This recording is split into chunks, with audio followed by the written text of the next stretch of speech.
Et bienvenue pour ce troisième débat de ces journées portes ouvertes numériques, de cette journée portes ouvertes numériques à Mediapart, où notre journal est en accès libre et où vous pouvez interpeller, discuter, questionner, rencontrer toute notre équipe.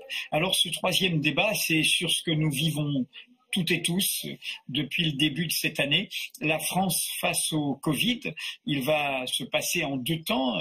Dans un premier temps, on va prendre tous les enjeux politiques et sanitaires de cette crise. Et dans un deuxième temps, on va voir un peu la réalité sociale, comment c'est vécu très concrètement dans les quartiers populaires, par la jeunesse, dans l'éducation, avec une autre partie de l'équipe. Alors, pour ce premier débat, nous sommes avec Mathilde Mathieu, qui anime le pôle société de Mediapart, avec Mathilde Goannec, il y a deux Mathilde, qui a commencé cette crise en étant sur le terrain social à Mediapart et qui depuis est au pôle politique. Et puis, il y a Caroline Coq-Chaudorge, qui travaillait sur les questions de santé en tant que pigiste pour Mediapart au début de cette crise, et l'occasion fait à tous les titres le larron, c'est-à-dire que nous aurions dû beaucoup plus tôt l'embaucher à temps plein, et nous l'avons fait du coup pratiquement en pleine crise, et Caroline donc suit les questions de santé à Mediapart à temps plein et non plus en pigiste dans notre équipe de rédaction. Elle n'est pas la seule, il y a d'autres, on en parlera, qui font des articles et qui contribuent à la couverture de ces enjeux sanitaires. Et enfin, Fabien Escalona est au pôle politique, pas seulement, il est aussi l'animateur de nos émissions studio. Vous allez en trouver une d'ailleurs à la fin de cette journée, de rencontres et de débats sur les idées, sur la mise en perspective de l'information. Alors, pour cette première partie, je vais commencer un peu par toi, Mathilde Mathieu, puisque tu fais partie de la direction. On est là pour découvrir Mediapart, ce qu'on appelle la DEE, la direction éditoriale élargie de Mediapart, et tu animes donc ce pôle société qui est évidemment sur le front de cet événement.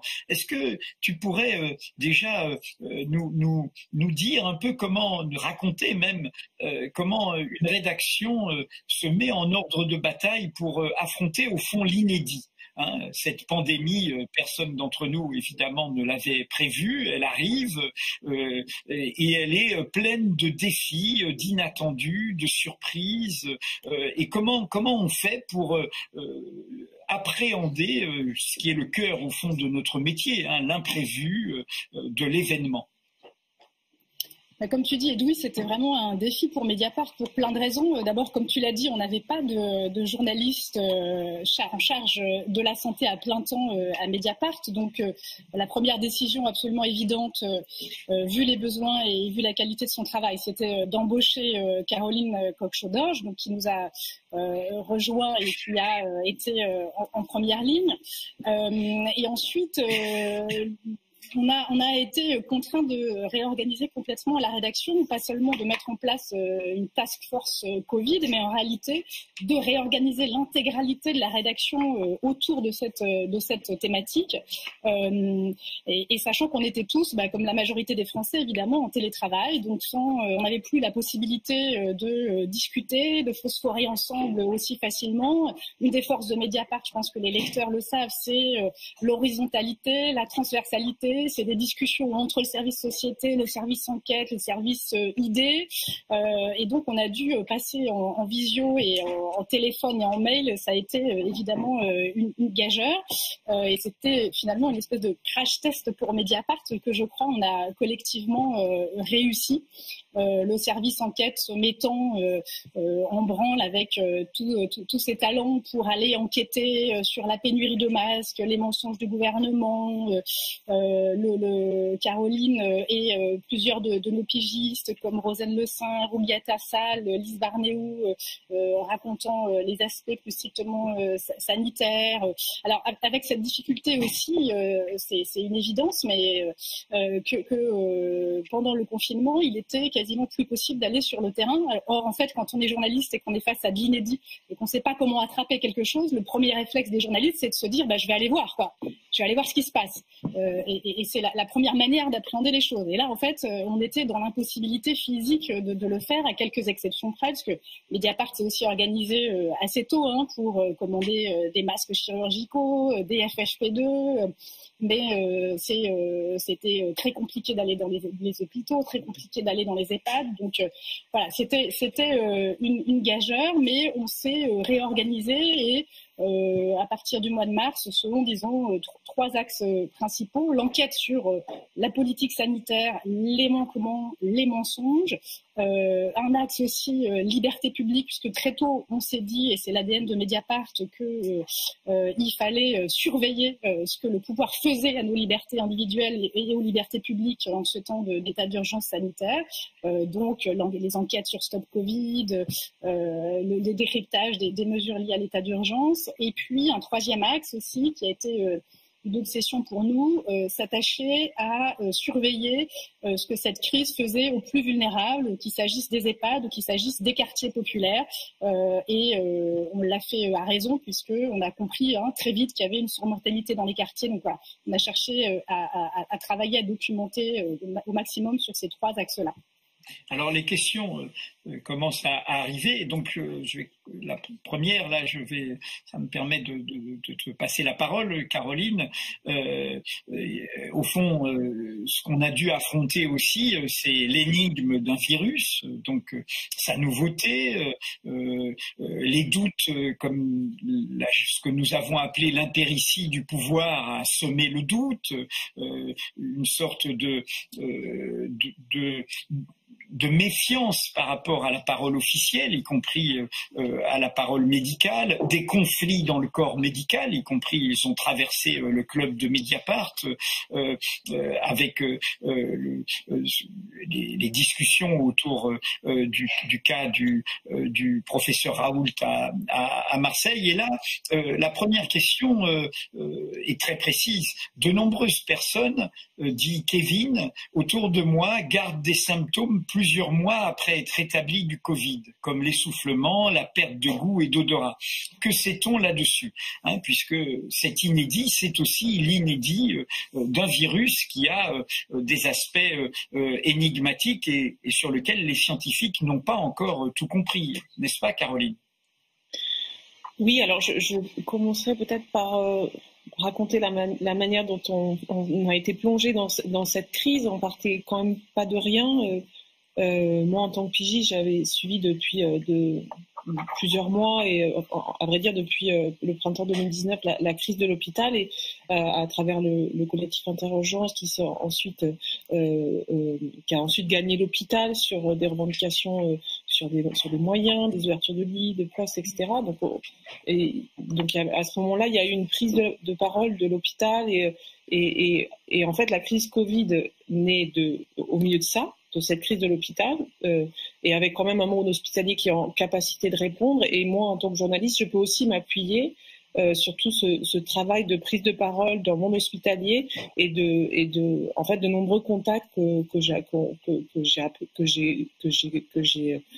constitués au cours du suivi de cette crise de l'hôpital. Donc le début du travail, c'est d'abord de raconter le Covid qui a submergé l'hôpital au mois de mars, avec ces récits terribles de médecins. Alors c'est vrai qu'on ne pouvait pas aller sur le terrain, mais ça n'avait pas forcément beaucoup de sens non plus parce que les hospitalités réellement débordées étaient en situation d'insécurité vis-à-vis des masques. Donc ça c'est arrivé très vite et on a pu ensuite le documenter à travers avec les équipes d'investigation de Mediapart, ce manque de masques. Mais c'est bien au début les soignants qui racontent ça. Donc moi je suis vraiment restée dans ce récit de la crise sanitaire au plus près des acteurs hospitaliers qui ont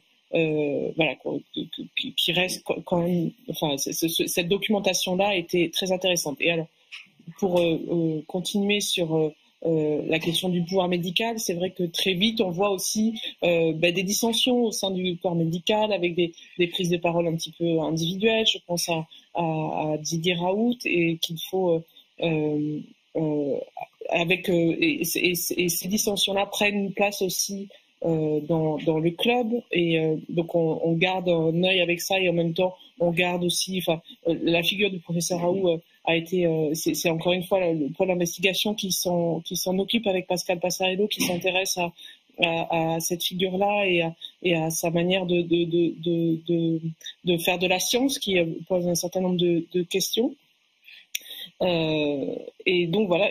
Alors sur le Covid, c'est vrai qu'il reste encore énormément de questions, et la question des Covid longs, on en a déjà parlé au printemps. Il faudrait peut-être y revenir dessus, mais c'est vrai que il y a énormément de témoignages sur les réseaux sociaux de personnes qui ont ces symptômes qui durent de Covid, et sur lesquels la médecine a pas forcément beaucoup d'éclairage. Alors il y a des prises en charge qui sont en train de s'organiser, et probablement qu'il faudrait revenir sur ce sujet-là. Ce que tu viens de dire est très important, parce que je me souviens même d'un reportage que tu avais fait 4 jours avant l'annonce du premier confinement, c'est-à-dire combien notre rôle dans une crise comme celle-là, c'est d'être au fond en lien socialement, professionnellement avec ceux et celles qui sont sur le terrain. C'est-à-dire que ta connaissance qui a y compris ébranlé Mediapart, car tu nous as fait prendre conscience de la gravité de cette crise sanitaire, elle n'est pas venue d'en haut, elle n'est pas venue de sachants autoproclamés, elle est venue du lien avec celles et ceux qui font vivre la santé publique dans l'hôpital.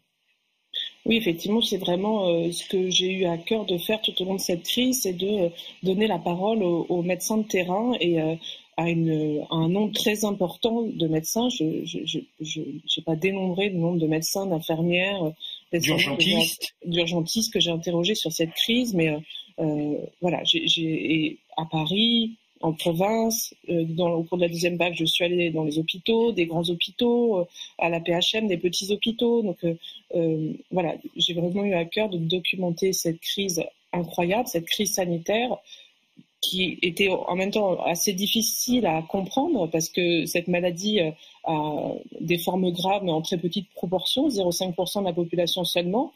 Ça, c'est quelque chose que j'avais en tête dès le début, mais peut-être que la population a réalisé ensuite, en fait, que cette maladie n'aurait été assez peu grave pour la plupart des gens, et très grave pour une petite partie des gens.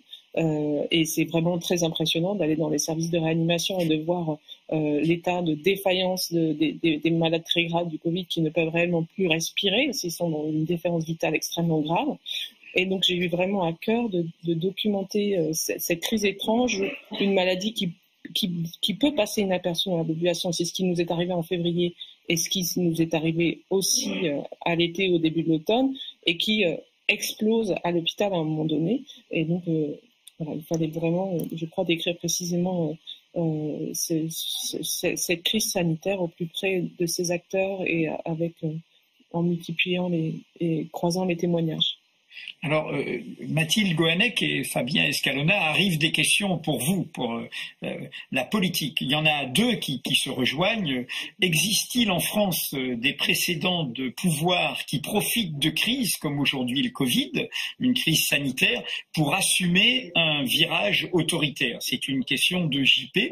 Et il y en a une autre qui va dans le même sens, en disant nous vivons sous état d'urgence sécuritaire et sanitaire quasi permanent depuis plusieurs années. Est-ce dangereux pour notre démocratie? Dit Alain, j'allais dire que la réponse est dans la question, mais est-ce que à 2 voix vous pourriez répondre à cet enjeu que soulignait Mathieu tout à l'heure, qui est cette question des libertés et de la façon dont le pouvoir se saisit de cette crise, et c'est au cœur de débats actuels, pour imposer un cours autoritaire à la démocratie. Mathilde Goannec, est-ce que tu veux commencer? Je peux répondre peut-être sur la deuxième question, effectivement, sur les restrictions de liberté et les actes politiques en la matière. C'était un peu en germe, hein, au-delà de la question du Covid. Les attentats ont placé la France en état d'urgence. Cet état d'urgence a été prolongé dans le droit commun. Donc il y a des ferments qui existaient déjà et qu'on a documenté à Mediapart, pas moi personnellement, mais les collègues abondamment. Et là, évidemment, la crise sanitaire a imposé tout un tas de restrictions. Parfois, d'ailleurs, et le dernier épisode sur la loi de sécurité globale, dans cette conjonction en fait de crise sanitaire et de période d'attentat, et beaucoup de citoyens se posent cette question-là, c'est-à-dire est-ce que c'est le bon moment pour rajouter une crispation et dans une société déjà extrêmement traumatisée.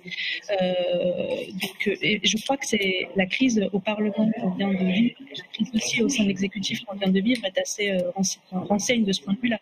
C'est-à-dire que même au Parlement, au sein d'une majorité quand même très caporalisé, en tout cas les trois premières années du quinquennat, ça commence à craquer, quoi, parce que des députés loyaux s'interrogent sur la nécessité de rajouter une couche en termes de restriction des libertés, notamment sur le droit d'information et le droit d'informer, la nécessité d'aller dans ce sens.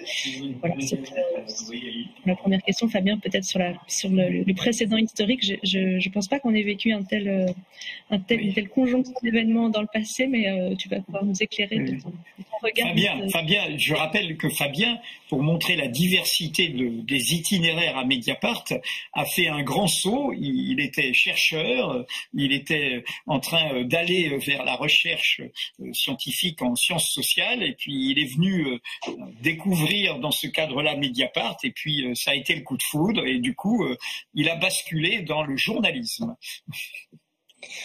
Ouais, merci Edoui de cette présentation. Non, mais je crois pas qu'il y ait de précédent lié à des crises sanitaires. En général, les comparaisons qu'on a faites pour discuter d'état d'urgence ou de la prééminence de l'exécutif, de la mise en sourdine du Parlement, c'est plutôt des précédentes guerres qu'on a cherché, que ce soit la Première Guerre mondiale, la guerre d'Algérie par exemple. Et donc là, oui, il y a un effet vraiment historique, en tout cas dans l'histoire de la démocratie représentative, c'est que on a eu cette décision massive du confinement qui n'avait été prévue par personne, qui n'avait jamais été testée, jamais mise à l'épreuve, jamais évaluée, et qui a été prise en très peu de temps dans la panique. Une première fois, et une deuxième fois, avec le deuxième confinement, on a vu se rejouer le scénario. Et en fait, dans tout ça, ce qui est assez frappant, c'est qu'on a eu une puissance publique à la fois forte, c'est ce que soulignent les questions, hein, avec des suspensions de liberté, des décisions comme ça qui s'imposent du jour au lendemain. On a, j'en profite pour le rappeler quand même, des décisions qui sont prises en Conseil de défense. Hein, c'est prévu dans la Constitution, mais il faut savoir que le Conseil de défense, non seulement la société en tant que telle n'y est pas représentée, ça c'est une chose, il n'y a pas de parlementaire non plus, et c'est même pas tous les ministres. En fait, c'est le président qui choisit lui-même la composition de son Conseil de défense, et il n'y a pas vraiment de reddition de comptes. Et aujourd'hui, ce Conseil de défense est utilisé pour... À la base, c'est pour des questions de défense, là pour des questions de santé. Maintenant, c'est même sur des questions d'écologie que ça va être. Ah, je t'ai perdu, Fabien. Ah, vas-y, tu reviens, vas-y. Ouais, il y a une petite saute, mais effectivement, il y a une puissance publique très forte, et en même temps, une puissance publique qui est apparue désorganisée. C'est bien ça le paradoxe. J'ai chroniqué un livre qui s'appelle Covid-19, une crise organisationnelle, et il rappelle bien ça, que au fond, on n'a pas eu d'effondrement de l'État, mais on a eu une sorte de panique et de création de multiples instances ad hoc, non prévues, pour répondre pour répondre à l'urgence. Et du coup, évidemment, ça a créé un choc. Et je terminerai par un point, parce qu'on va peut-être en reparler, mais du coup, beaucoup de gens sur tout l'arc du spectre politique se sont mis à parler de reprise du contrôle, de reconquête de nos souverainetés, parce que c'est vrai que ça a créé un choc, cette sorte de désorganisation.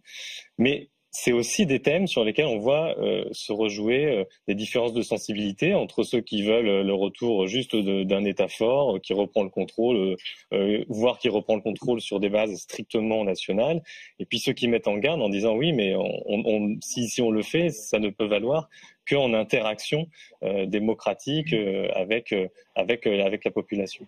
Si je peux juste rajouter quelque chose. Vas-y Mathilde et l'autre Mathilde, les deux Mathilde, l'une après l'autre, juste pour souligner ce que tu viens de dire, avant de vous passer la parole, rejoint les questions, c'est-à-dire notamment en effet ce Conseil de défense tout puissant, et du coup les MH demandent mais à quoi sert le Conseil scientifique? Est-ce que finalement les scientifiques ne sont pas pris en otage d'une sorte de coup d'État à froid où un homme seul décide dans son conseil de défense? Pardon, les Mathilde Goannec puis Mathilde Mathieu.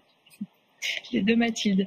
Non, juste, il y a ce que vient de décrire Fabien sur la manière dont ça se passe en haut, mais il y a aussi ce que ça produit en bas. Et moi, je suis très frappée dans les différents reportages que j'ai pu faire sur cette notion de ce sentiment que s'installe une forme d'autocontrôle qui déplaît beaucoup, une forme de surveillance intégrée, autogénérée, comme les attestations. Et pour faire le pont avec la discussion que certains lecteurs ont pu avoir en début de matinée sur Mediapart, sur ces notions de complotisme, le succès de hold-up, cette méfiance généralisée de tout ce qui vient d'en haut, ça je pense que c'est très fort. Ce sentiment que les mécaniques d'autocontrôle insidieux favorisent en fait une forte défiance vis-à-vis du pouvoir politique, et c'est sûrement très dangereux pour l'avenir. Mathilde, Mathieu?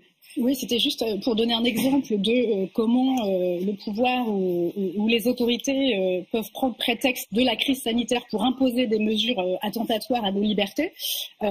C'est l'exemple des drones. En fait, Didier Lallement, le préfet de police de Paris, prend prétexte de la surveillance, du respect du confinement à Paris pour la première fois faire voler des drones au-dessus de la ville qui sont censés repérer les infractions aux règles du confinement. Le Conseil d'État, saisi par des associations vigilantes, vient dire que c'est contraire au respect de la vie privée et au fond irrégulier, ce qui ne l'empêche pas de continuer à faire voler les drones dans les mois qui suivent. Et surtout, on retrouve dans le texte sécurité globale qui est en ce moment en discussion au Parlement des mesures de légalisation des drones et d'élargissement des conditions dans lesquelles les forces de l'ordre peuvent les utiliser. Donc c'est vraiment un cas chimiquement pur d'une mesure de moyens de surveillance qui n'existait pas vraiment avant l'état d'urgence sanitaire et qui se déploie au prétexte de la surveillance du confinement. Voilà, je trouve que c'est vraiment très représentatif. Voilà. Alors, il faut dire que de ce point de vue, rappeler et on l'avait souligné, combien ce pouvoir politique avait d'emblée quelque part annoncé la couleur quand Emmanuel Macron, lors de sa première intervention sur la pandémie, avait dit « nous sommes en guerre ».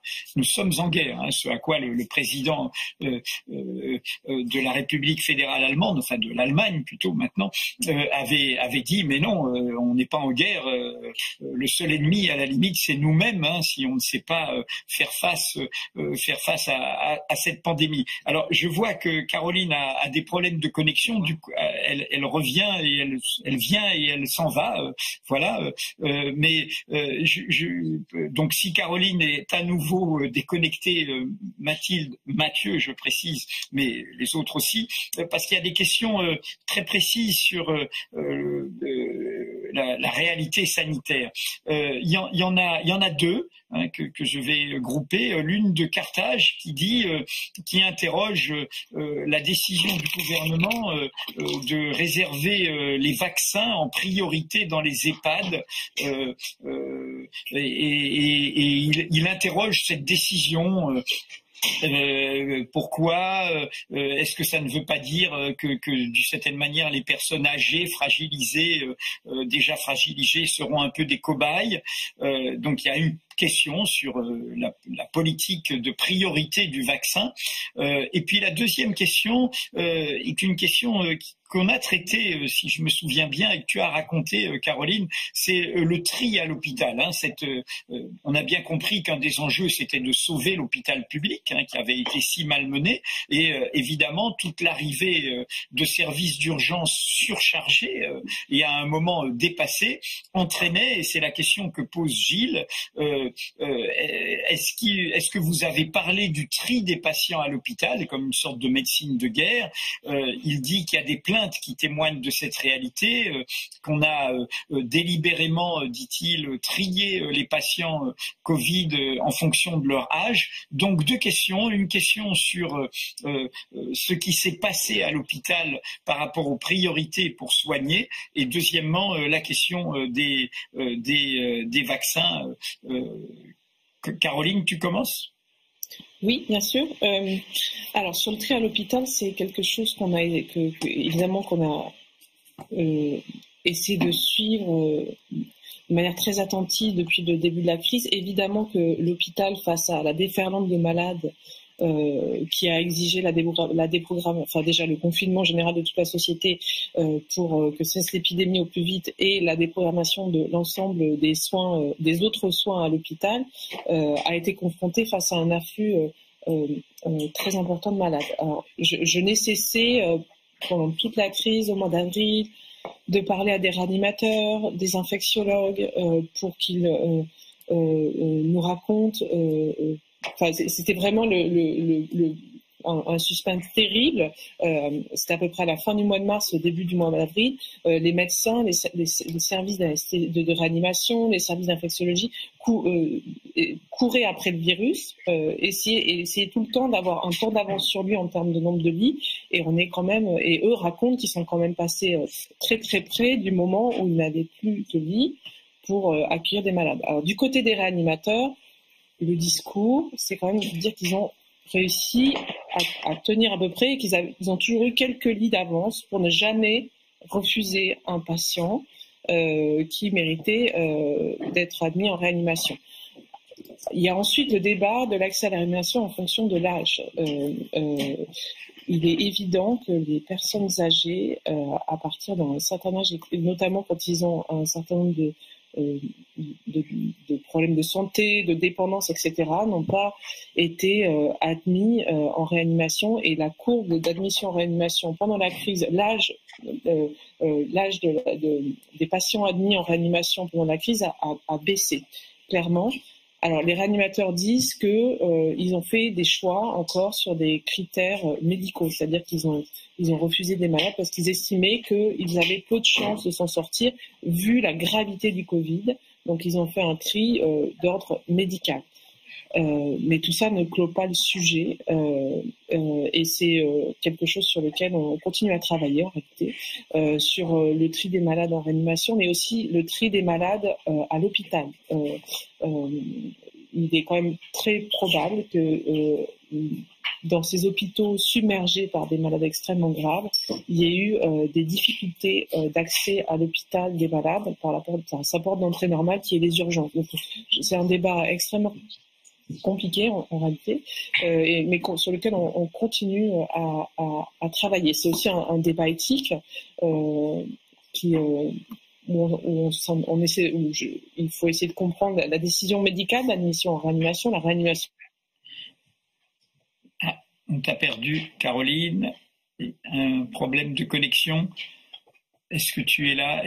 Non. Alors écoute, du coup Mathilde, Mathieu, tu prends le relais puisque on a perdu Caroline. Peut-être sur la question des vaccins, puisque elle était soulevée dans ta première question, Edoui, dire simplement comment on va s'efforcer de travailler, de tenir les deux bouts, c'est-à-dire à la fois de documenter les effets positifs qui sont attendus de ces vaccins, de ces campagnes de vaccination, et à quelles conditions ça peut être positif et qui on priorise, etc. Et puis évidemment plus que jamais surveiller, documenter les éventuels effets indésirables. Et on a d'ores et déjà, il y a eu plusieurs enquêtes déjà publiées, mais on a la semaine dernière mis en ligne et en accès libre un tableau qu'on va mettre à jour au fur et à mesure qui recense les données publiques, rendues publiques par les labos ou autres, sur chacun des produits qui pourraient être distribués en France, en regardant à chaque fois les essais et les résultats tels qu'ils ont été menés et en décortiquant les éléments de langage des labos quand c'est nécessaire, les effets indésirables, etc.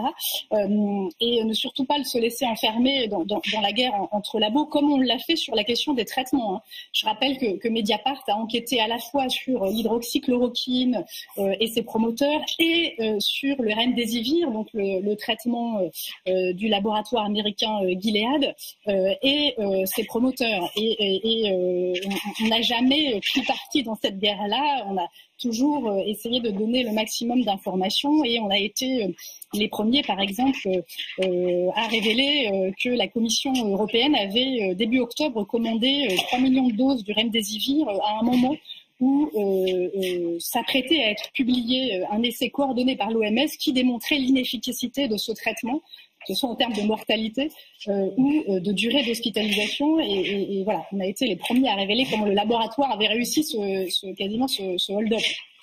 Alors justement, là, je vais vous laisser à plusieurs répondre à cette question, parce qu'il y a une question passionnante de Lucas et qui est au cœur des contradictions que vit notre métier.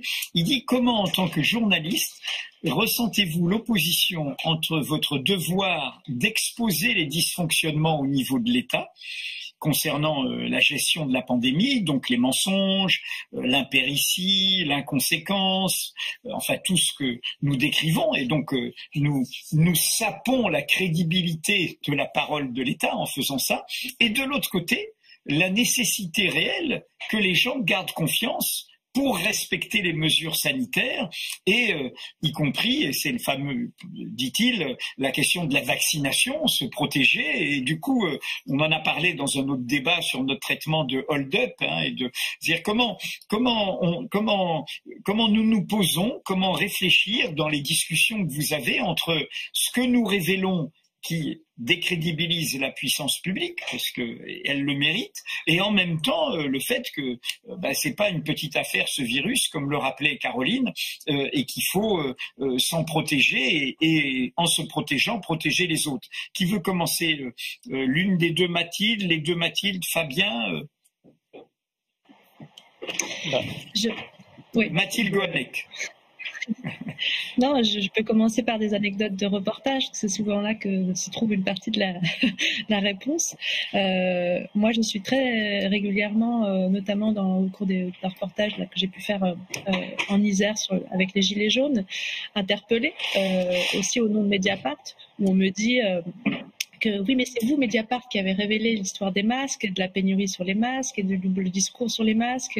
Et donc, comment vous pouvez ensuite nous faire des leçons en nous disant de croire les messages gouvernementaux. Donc effectivement, c'est une difficulté et je trouve que c'est des moments très riches d'un point de vue journalistique et humain d'avoir cette conversation en réalité sur ce que nos articles produisent dans la tête des gens. Et à mon avis, il faut tenir ce fil, c'est-à-dire renvoyer à nos papiers et à notre travail sur la nécessité de questionner les choix qui sont faits par le pouvoir, les décisions prises par les médecins, les décisions produites par le système. Caroline on a évoqué quelques-unes sur le système hospitalier et par exemple sa relation avec les EHPAD. Beaucoup de questions restent en suspens, tout en ne mettant pas tout à la poubelle en ce qui concerne des consignes sanitaires, parce que l'autre pied de notre couverture, c'était les récits, Caroline l'a très bien dit, les récits les effets de l'épidémie dans les hôpitaux, dans les EHPAD, des récits déchirants aussi de souffrance, de décès. J'ai pu documenter voilà l'histoire de ces orphelins du Covid qui avaient perdu leur mère à cause du Covid, et donc c'est des récits qui nous touchent énormément, et donc on ne sort pas non plus indemne quand il s'agit d'expliquer à des personnes, en tout cas de discuter avec des personnes pour dire ben voilà, il n'y a pas deux colonnes, l'absolue méfiance et l'absolu respect. Il y a quelque chose entre les deux à discuter et à interroger. En continuant le tour de table, il y a une autre question qui va dans le même sens, qui est par rapport à cette tension entre la confiance et l'effet de nos informations. C'est aussi le fait, rappelle Philou, que la science, elle n'est pas absente d'erreur. Hein, ce n'est qu'un savoir.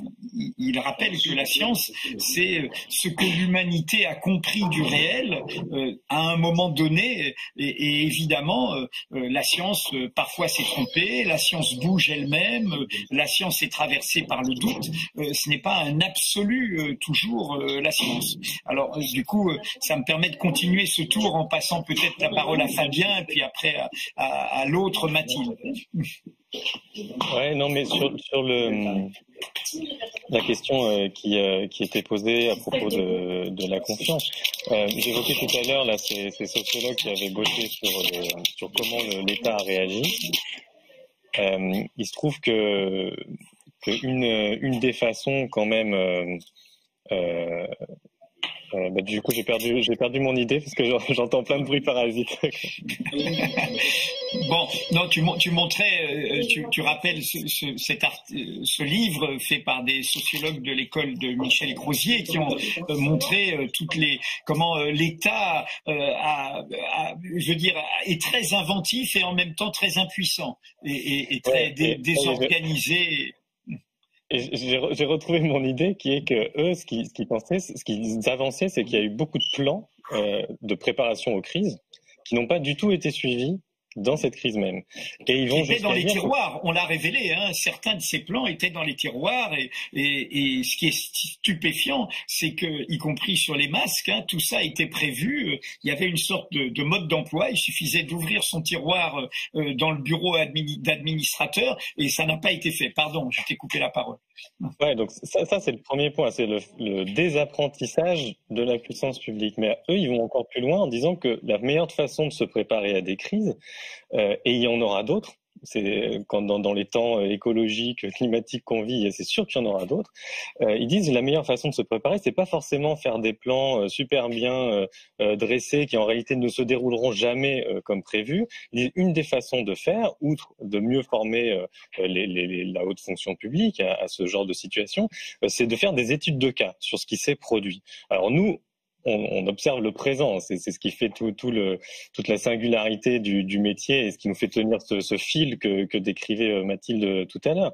Mais du coup, le travail des médias et du journalisme, c'est aussi justement de produire autant de faits, de renseignements et d'analyses que possible, parce que après ça participe à la résilience de la société pour les crises à venir. Donc c'est totalement légitime. Quant à la confiance à produire, là pour le coup, c'est pas vraiment notre rôle. Là, c'est le rôle de la puissance publique elle-même. Et comment le fait-elle? Je retombe sur ce que je développais tout à l'heure. Elle doit le faire aussi en association mieux la population, parce que je pense que la défiance, elle existe aussi, parce qu'on a cette impression comme ça de mesures tomber d'en haut. Je prends juste une minute de plus pour répondre à une autre question à laquelle on n'a pas répondu sur le conseil scientifique qui se serait fait voler la vedette par le conseil de défense. Il se trouve que ce conseil scientifique lui-même a été sorti un peu du chapeau avec des règles sorties du chapeau, mais son président, Monsieur Delfrécy, a bien perçu le risque qu'il y avait. Et ça, c'est Caroline qui avait d'ailleurs sorti le document dans Mediapart. Il avait fait une proposition de comité de liaison avec la société, à laquelle il n'a jamais eu encore de réponse à ma connaissance. Donc, tu vois, c'est bien la preuve qu'il y a aussi la conscience, y compris chez ceux qui sont censés aider à la décision, pas les prendre, mais aider à la décision. Il y a bien conscience quand même qu'il faut, dans une situation comme celle-là, davantage d'inclusion, quoi.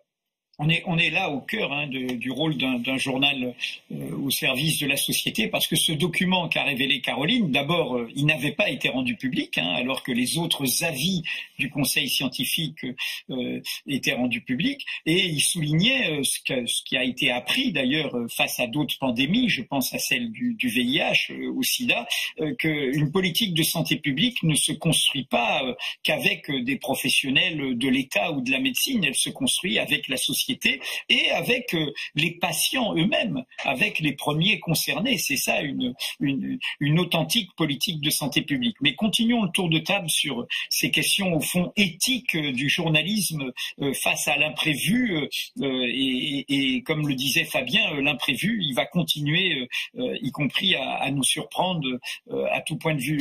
Mathilde Mathieu, puis après je repasserai la parole à Caroline qui est de manière stable connectée maintenant. Peut-être juste un petit mot pour dire que la règle ici, c'est qu'on garde les oreilles grandes ouvertes et qu'on écoute sans a priori tout le monde, et y compris les francs-tireurs. On sait bien que la médecine a parfois progressé dans sa pratique ou dans sa réflexion. Tu as cité l'époque du sida, mais il y a plein d'autres exemples aussi grâce à des non-orthodoxes et à des gens qui n'étaient pas dans la parole officielle. Et donc, nous, on a écouté Didier Raoult ou d'autres sans a priori. Voilà, ces mavericks de la médecine, ils peuvent être intéressants, ils peuvent nous alerter sur un certain nombre de choses. Simplement, ensuite, s'agissant de Didier Raoult, on est allé regarder quelle était sa méthodologie, on a interrogé tout un tas de témoins qui avaient travaillé dans ces laboratoires et qui lançaient des alertes sur des biais méthodologiques, sur des résultats biaisés. On a sorti les rapports du Haut Conseil à l'évaluation de la recherche qui, en 2018, avait conduit à ce que soient retirés les labels du CNRS et de l'INSERM. Enfin, voilà, mais on les écoute, on regarde, on se ferme aucune porte, et de même qu'on regarde et on écoute ce que, y compris les sphères complotistes peuvent dire et ce qu'elles peuvent soulever comme interrogation. C'est pas parce que les réponses apportées sont mauvaises que les questions sont mauvaises. Par exemple, la semaine dernière, on a publié un papier très intéressant de Rouliata Sall sur le nécessaire affinage des tests PCR et peut-être l'opportunité que on puisse distinguer des résultats positifs faibles. On est positif faible ou on est fortement positif, ce qui permettrait d'affiner les mesures d'isolement qu'on demande aux gens. Donc ça, c'est vrai que c'est une problématique qui a finalement beaucoup circulé, voire émergé dans des sphères complotistes qui, par contre, apportaient parfois des mauvaises réponses. Je pense à Philippot qui disait arrêtez d'aller vous faire tester, de toute façon, on vous dit que vous êtes positif même quand vous n'êtes pas contagieux. C'est pas ça du tout. Pour autant, la question de l'affinage des tests est intéressante et on l'a traitée sur Mediapart. Alors, Caroline, je ne sais pas si avec les interruptions tu as tout suivi, on était autour de cette tension entre nos informations qui montrent l'impéritie du pouvoir, donc font perdre confiance dans la parole publique, et en même temps l'impératif sanitaire où il faut prendre au sérieux cette pandémie. Et du coup, il y a des questions qui sont pour toi. Gérard demande, est-ce qu'il faut croire au calendrier présenté par Macron, 15 décembre, Noël, fin janvier? Est-ce qu'une troisième vague est à venir? Et d'ailleurs, et en complément de ce que vient de dire Mathilde, on nous demande si on a prévu d'interviewer Didier Raoult. Ah, on a reperdu Caroline. Nous n'avons pas de chance là. Ouais. Donc, en tout cas, juste Edoui. Vas-y, Mathilde. L'interview de Didier Raoult, je pense pouvoir dire qu'elle a été sollicitée à plusieurs reprises, et en tout cas, voilà. Caroline s'est rendue sur place. Elle y a cru et a interrogé un nombre de médecins. Voilà. Donc, bien sûr, allez voir et allez entendre. Caroline, est-ce que tu es de retour et est-ce que tu m'entends? Je suis de retour. Vous m'entendez? Je suis désolée, Oui, voilà. des gros problèmes de connexion là où je suis. Et est-ce que tu es assez concentré pour intervenir dans la conversation, ou est-ce qu'il faut faire une pause pour que tu reprennes le fil? Si on était toujours à la question des controverses scientifiques, oui, je suis prête à Vas-y.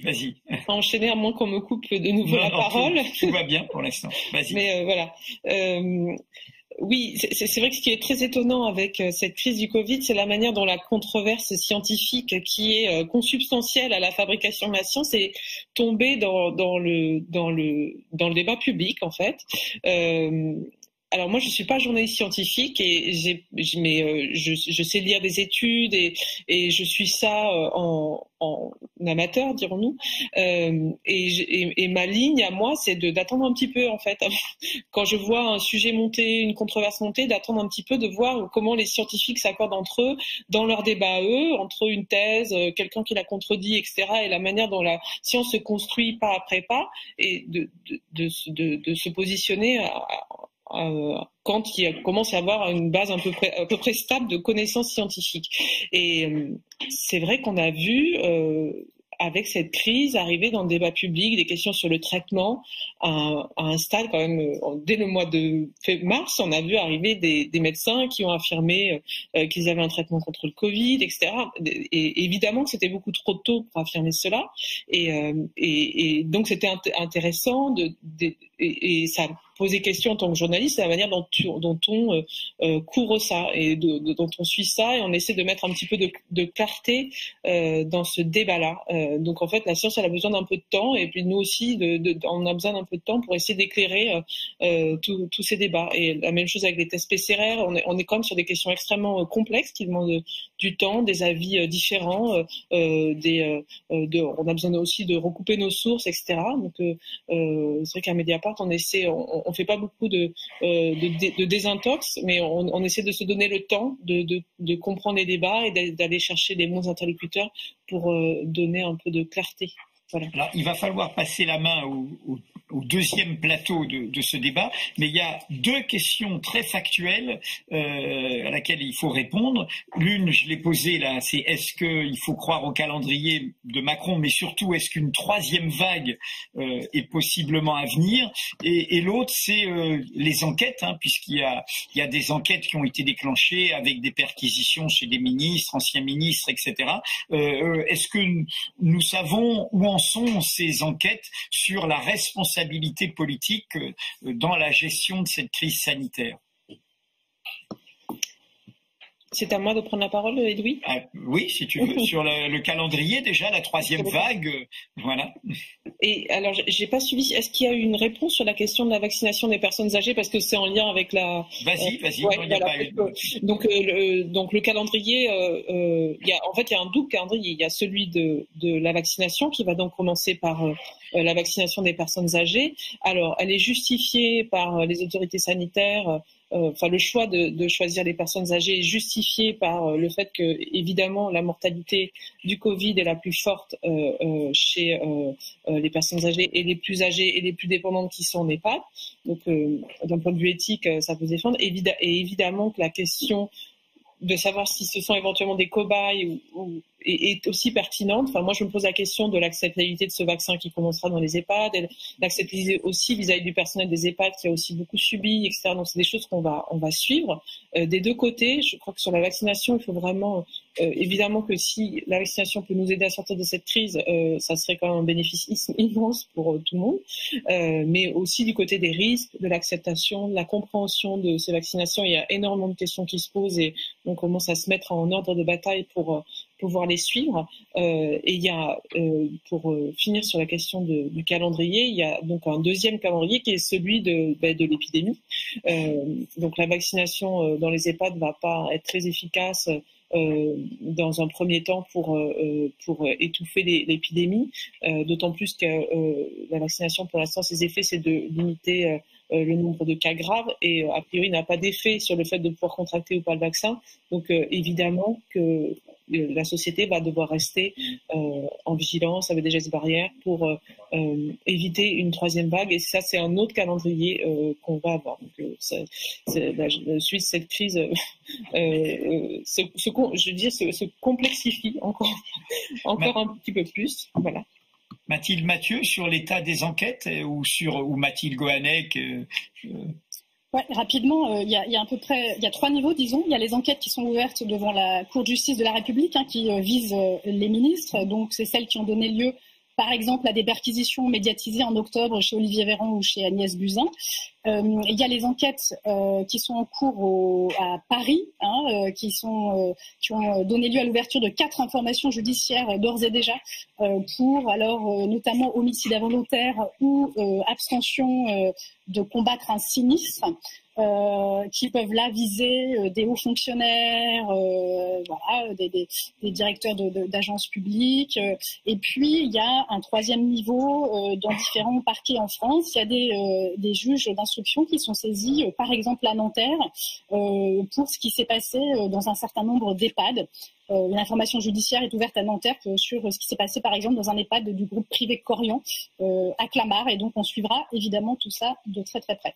Alors, on n'a pas pu répondre à toutes les questions. Je signale simplement que certaines réponses se feront dans le chat écrit. En tout cas, ce qu'il faut retenir de ce premier échange, c'est ce qu'a très bien expliqué Caroline. J'ai l'impression, enfin, ce que moi, je dis pas ce qu'il faut retenir, il faut excuser la formulation, mais cette idée de la défense d'un journalisme qui prend son temps et qui face à l'inédit est précautionneux, marche pas à pas, fait le puzzle de la compréhension, de l'intelligibilité de tout ça.